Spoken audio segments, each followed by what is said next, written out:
It happened again last night. After a long day, I laid in bed, I closed my eyes, and I tried to relax my muscles. And after a short time, I could feel myself drifting off. And you know it's happening because you're thinking about something, and then you forget what you were thinking about, and then you try really hard to remember what you were thinking about, and you can't find it anywhere in your memory. And that's when you say to yourself, oh, yeah, it's on. I'm falling asleep. And then it happens. I call it a sleep quake. When you're so relaxed, but all of a sudden your entire body jolts and you freak out. It's like you flail around and you kick. You kind of brace yourself with your arms as if you're about to plummet 1,000 feet to the ground. And then you're awake again. So you're almost asleep. You get a sleep quake, and then you're awake again. No real point to this opening bit. I just wanted to share what happens to me on a nightly basis. Hashtag sleepquake. As if that's going to start trending. Hello and welcome to another episode of Podfulness. Let's get started. Kara Just is our guest today, and I met Kara through my work. I do have a job outside of this podcast. I'm not going to tell you what that job is because it doesn't matter, but I do enjoy it. I love the people that I work with, and she works out of our Arizona office. And when I met Kara for the first time, we hit it off. She is active. She likes to climb mountains. That sounded funny. I said that because she invited me to go for a walk with her. There's a mountain out there in Tucson by the university.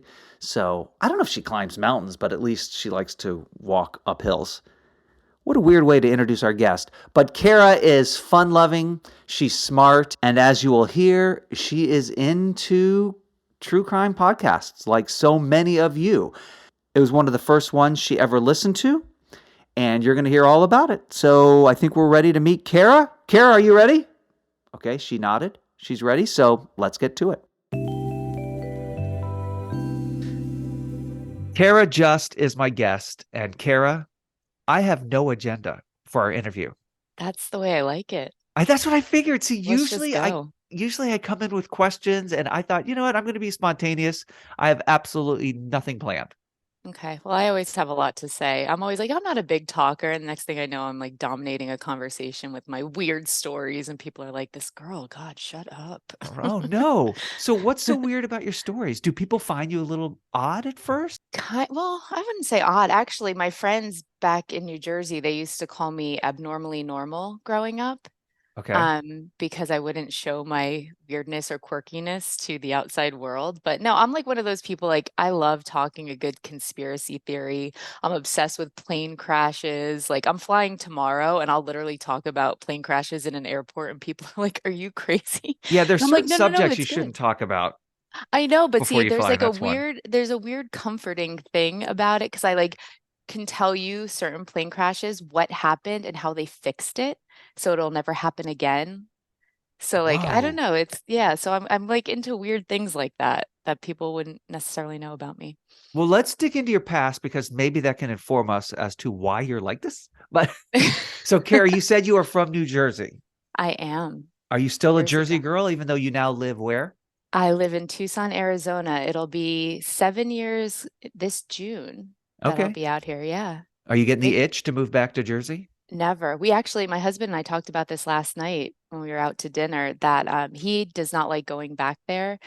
He says everybody seems really angry all the time, and I'm just like used to it. It's just how it is. So Now, why is that? Because people always associate the East Coast with angrier, more forward, a little bit more brash types of personalities. So is Mhm. that true? Is that a fair stereotype? Yes and no. I think that when you grow up in it, people just there's no time. Everybody's always go, go, go, go, go. So it's like they want to cut out all of the BS and just kind of get things done. So it comes across as abrasive, I guess. Yeah. I notice it more when I go back now. Even just like with, somebody, a waitress at a diner. It's like, what do you want? Right. You're like, Wow. whoa, there's no Coming in strong. pleasantries.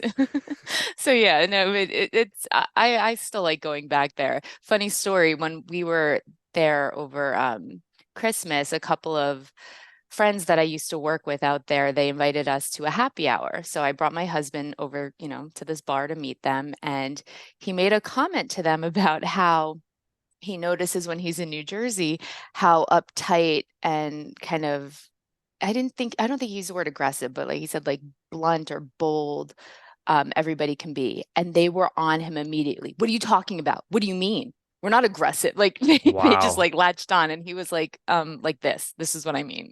Yeah, that's a hard one to respond to when you're accused of being aggressive. You You you come you at him with naturally get aggression. defensive and you become aggressive. Yeah. So moving west softened you a little bit. It did. It Uh, did. did you I go to have my school? moments. Did you go to school out east? West Virginia, actually. Oh, where did you go to Yeah. school in West Virginia? West Virginia University, Mountaineer. Oh, you're a mountaineer. Hmm. That's so pretty in that area, isn't it?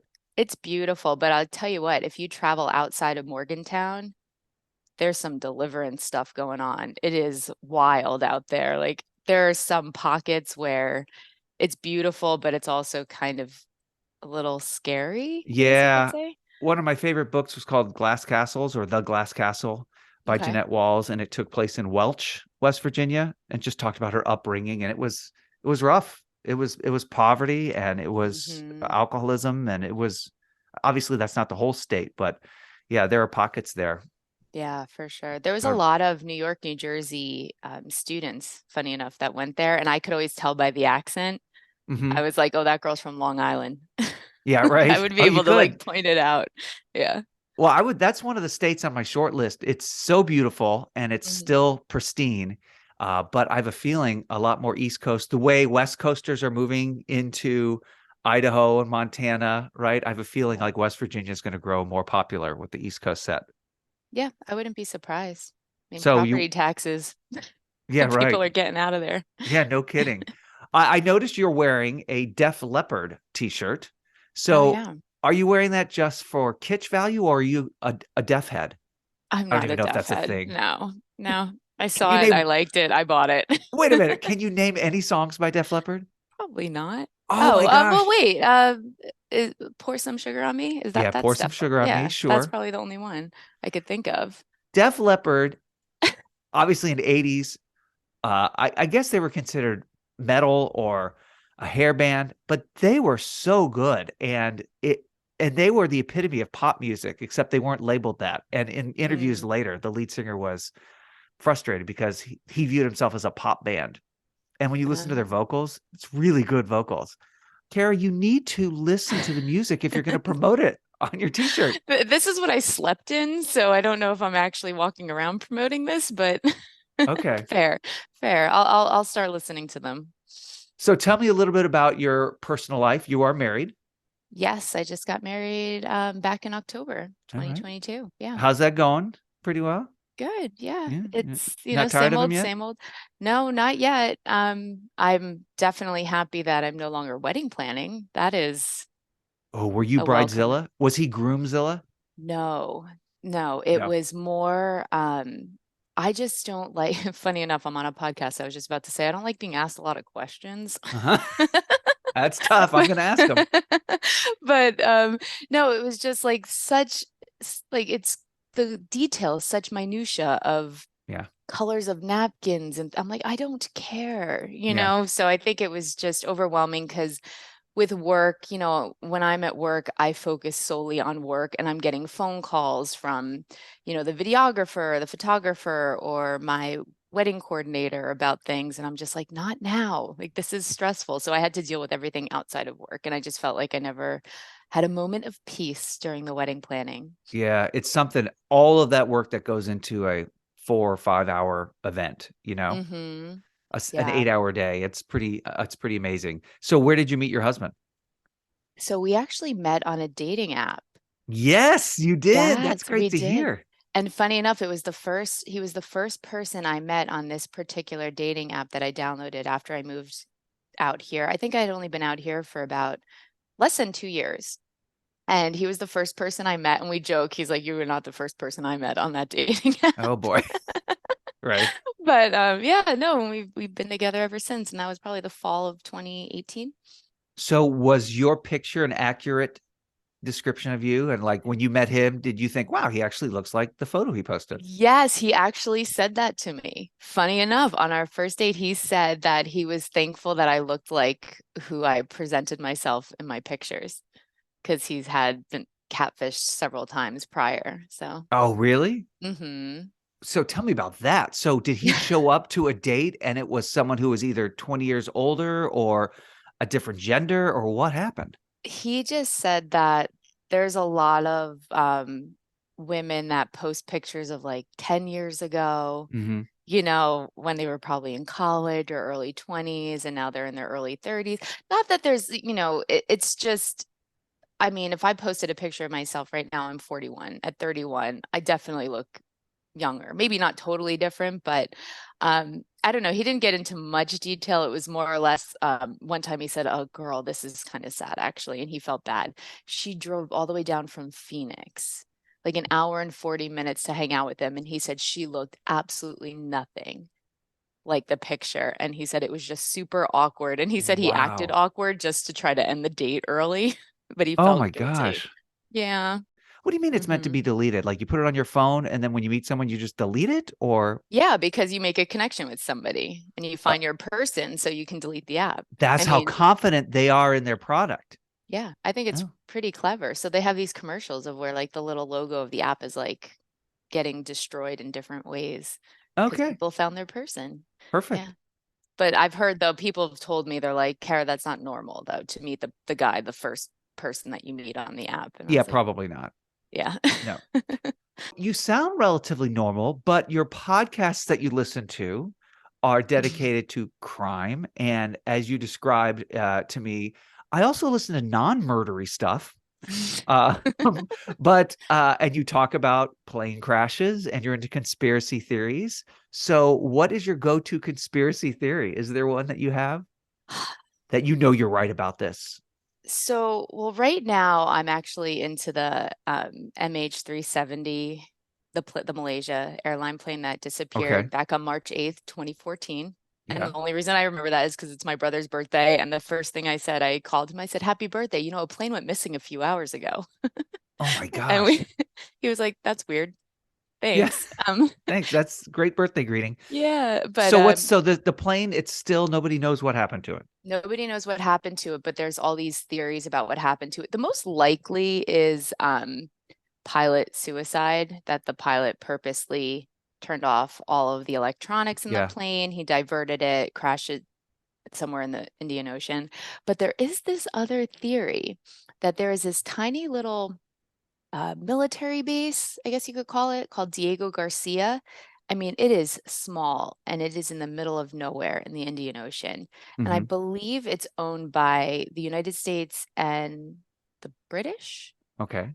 And nobody really knows what they do there, or what it is, or what it's for, but they think that there was some sort of something on the plane. And the theory goes that it's some sort of like um, radar chip or some chip that can like disrupt radars or satellites or something. I don't know the deep divey stuff into that, but they didn't want that technology to be brought to China because the plane was heading towards Beijing. So they had it diverted and it landed in Diego Garcia.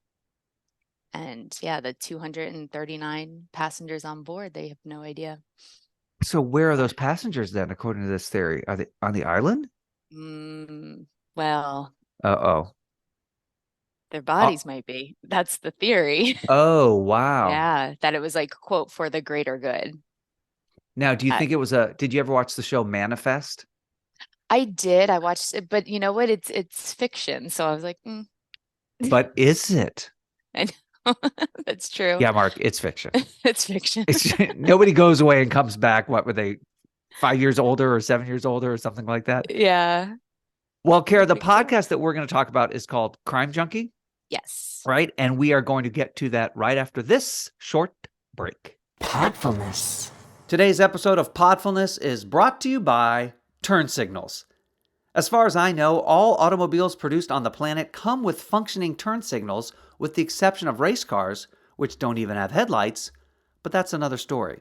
The whole purpose of the turn signal is to inform people around you of your intentions. For example, if you're approaching a stop sign and you're planning on turning left, or right, you alert people around you of your agenda so others on the road can be better prepared and aware. Did you know that there are people on this planet that have yet to find where the turn signal is on their car? Last time I checked, sports cars do indeed have turn signals. And yes, turn signals do work when you change lanes. It's worth trying out. There are some people who are trying, though, like those who turn their signal on halfway through their left turn. Like, "Doy, we know you're turning. You don't have to tell us once you've started doing it." And then there's the complete opposite, the driver who is completely unaware that their blinker is even on. At some point, you'd think they'd hear the clicking or notice, but nope. I'm going to signal when I'm not turning. People, one day we will all get it right. One day. And now, back to the show.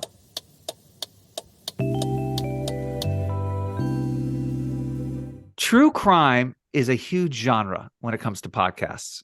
And where does Crime Junkie fit into that? Is it one of the top rated? Is it one of the more popular ones? It definitely is one of the both top rated and more popular. But a lot have come up over the years, a lot more. I get suggested crime podcasts all the time when I go on my phone. So what makes for a good true crime podcast? Not necessarily Crime Junkie, but in general. So I think with Crime Junkie, one of the reasons I love it so much, it's probably the first one that I ever started listening to. But they tell stories in a very organic way, like as if I was talking to one of my girlfriends sitting on my couch, just talking about like, hey, did you hear about this person that went missing? And then they just kind of get into it. So they give a little bit of, their opinion and their thoughts and their theories on what might have happened, but they bring up cases that you've heard of. I'm sure that like you yourself have heard of, and then also a lot of unknown ones that, I have never heard of before. So it's like a combination of all of that makes it really good. And with the show, do they talk about just one case over the course of the show, or is it multiple episodes? No, so for each episode, it usually focuses on one case. Sometimes there's two cases, like they dedicate like 30 minutes to one and then 30 minutes to the other. And usually there's some sort of commonality between those two, which is why they'll double up on an episode. Right. And what makes this show stand out from others? Well, I'm one of those people, I'm like creature of comfort, right? And this was the first one I ever listened to. So there's loyalty there. Yeah, well, funny enough, when I first listened to it, I went out to visit my friend Catherine out in California. She actually works with me, and she became a sales rep out there, and she was in the car all day long. So when I went out there to visit her, we were driving around and she was showing me all these different places in California, and she started playing it. She's like, this is what I listen to when I'm on the road. And then I got real into it. And then when I came home, I was hooked. That was it. Every Monday, I was waiting for a new episode to come out and started listening. Does it ever make you uncomfortable? Are there ever situations that you go into and it reminds you of something that happened on Crime Junkie and now you're not comfortable in that room or that setting? Well, here's the thing. People always ask, like even my husband, he's like, why do you listen to that? I mean, he's stopped asking me this now over the years, but at first it's like, people are like, how can you, sit at home? Like my ideal Friday night is like, he's out with his guy friends somewhere and I'm home with a cup of tea watching like a murder documentary or listening to a true crime episode. And, the thing is, I feel like, and again, this is like the weirdness of me. I try to like learn from it because I think that experiences that women have specifically are so different than men that we have to almost be on our toes a lot more. Sure. Like walking through a parking lot at night that's kind of empty. Like a guy wouldn't think anything of it. Whereas myself, I'm not looking at my phone. I have my keys ready to go. I'm constantly looking back and forth to make sure like nobody's around me or I don't see anything. So I feel like when I listen to these stories and what happened, it's almost like a weird preparation for like what not to do. Yeah, it's kind of a self-defense class.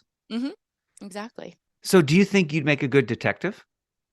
Like, does this help you with that skill set?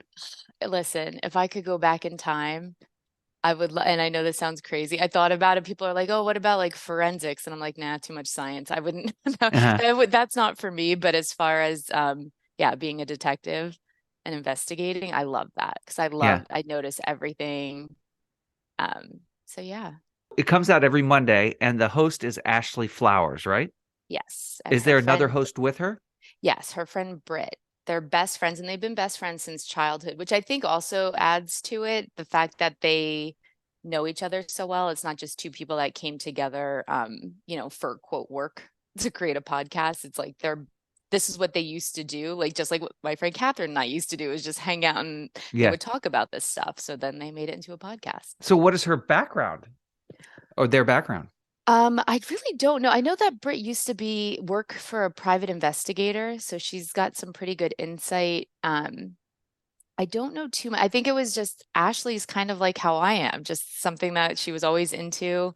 Yep. And yeah, just decided one day she's like, I'm going to start a podcast with my best friend about this and Yeah, just cool. talk about it. And this is their full-time job, I imagine. I think so. Yeah. Yeah, okay. Yeah. How do they find their stories the way you and I do? Just see it in the headlines and then want to I talk? think they will cover some of the headline stuff, but then they also, I think, get a lot of listener submissions Okay. and Now, to produce a suggestions. show like this every week, it takes a lot of work.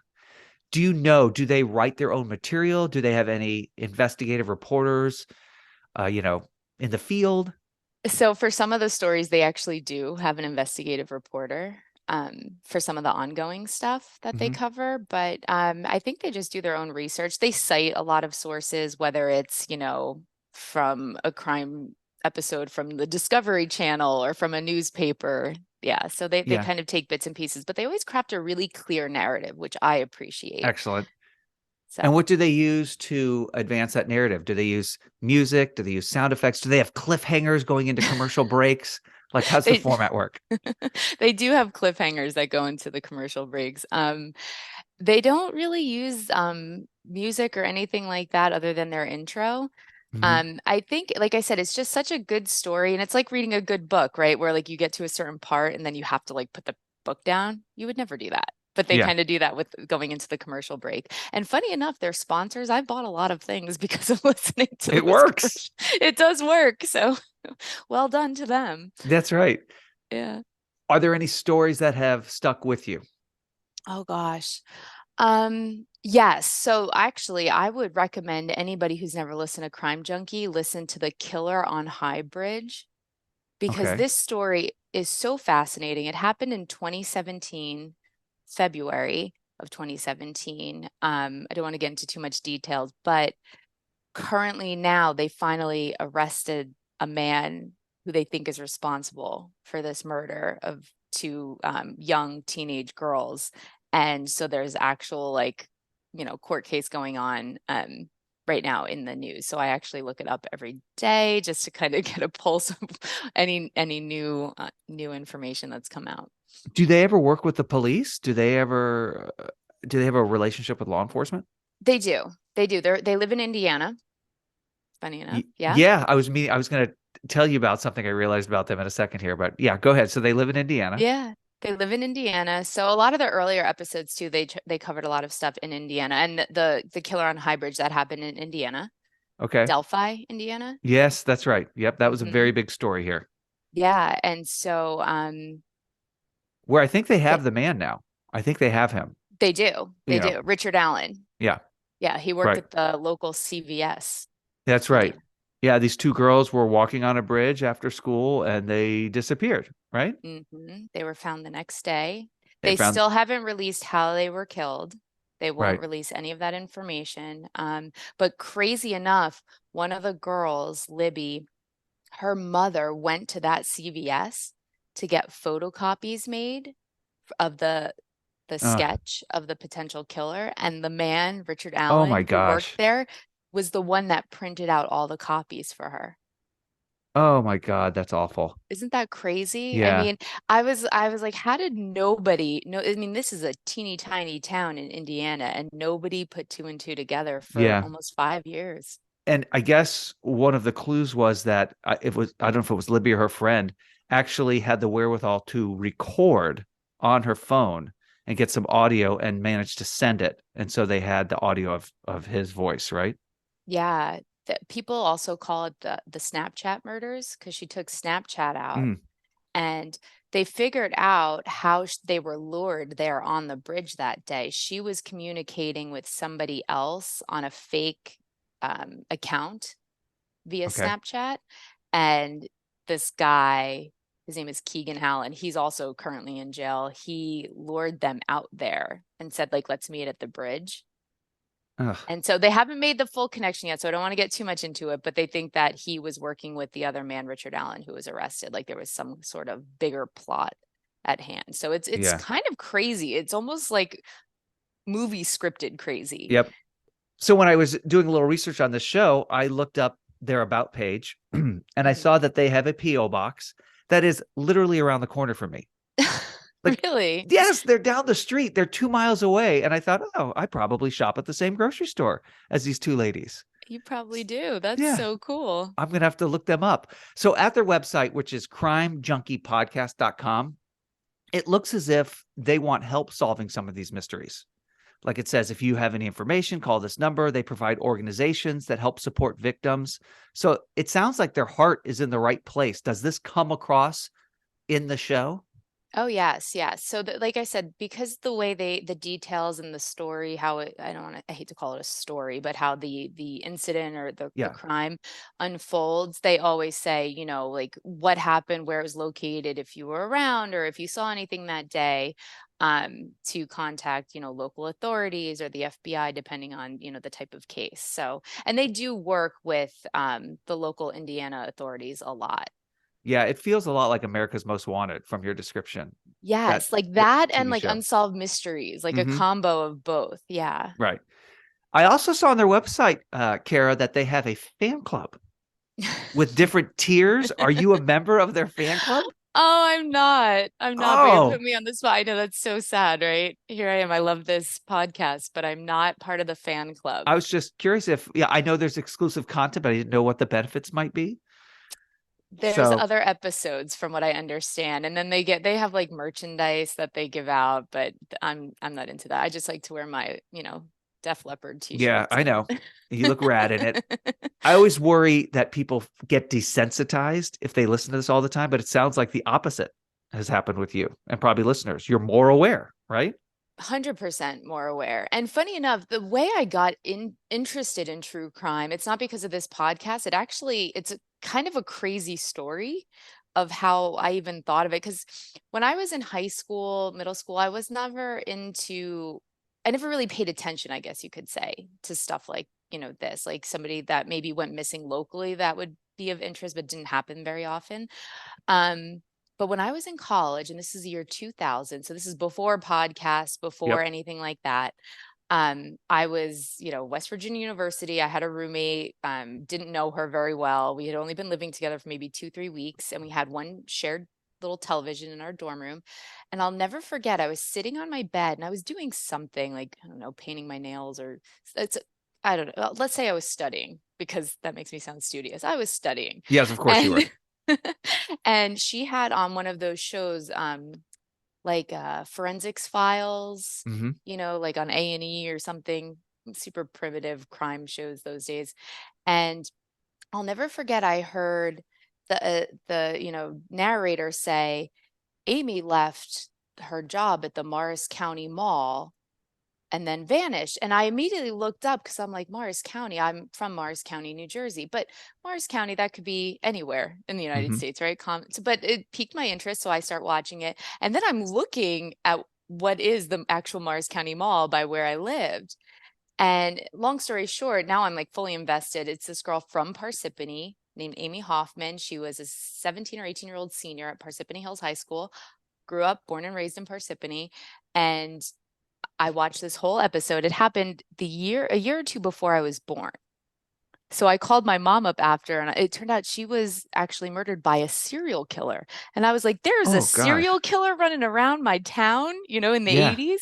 So I called up my mom and she's like, oh yeah, I used to be so terrified, before this guy, his name is James Kadadich, before he got caught. I mean, it used to make your father drive me to and from work.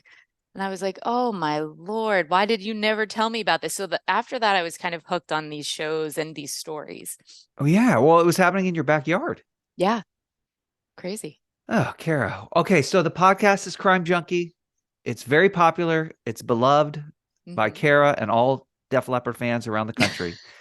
So please check it out.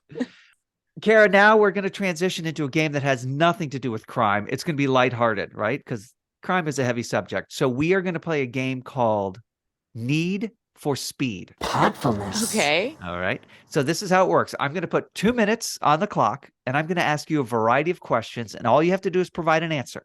Okay, so Even if this you- is the whole like I don't want to be rushed and I don't like getting asked questions. Yep. And now you have a game of That's right. Got It's a it. speed game. Yep. I'm going to take you out of your comfort zone.